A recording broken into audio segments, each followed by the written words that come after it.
Welcome. In this video, we will be learning about the Learning Center in the user portal. First, we'll navigate to the Learning Center by clicking the Learning Center tab on the menu.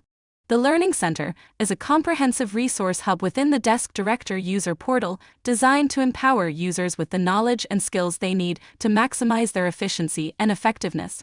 Here, either IT support or your company can provide access to tutorials, guides, and other educational materials to make your work life easier.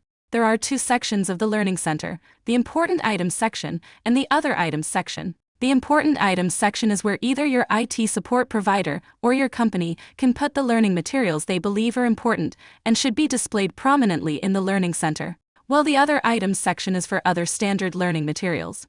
For example, your service organization might think users could benefit greatly from displaying frequently asked questions about tech issues.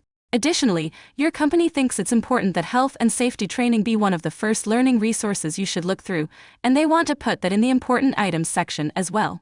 They also might want to put in this very course so you know how to navigate and use the user portal to contact support, request services through tickets, and access these resources.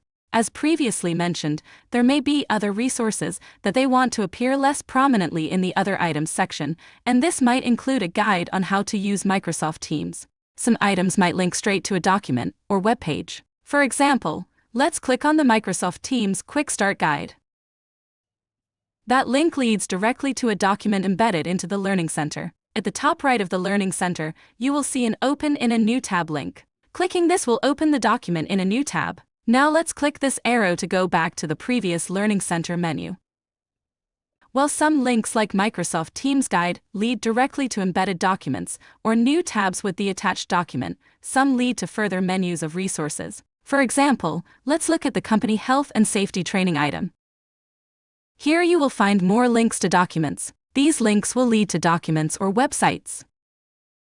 And that's it. If you think there should be a particular learning resource or resources in the Learning Center, contact your service organization or IT department so they can upload and display it in the user portal's Learning Center for users to see. Good luck learning!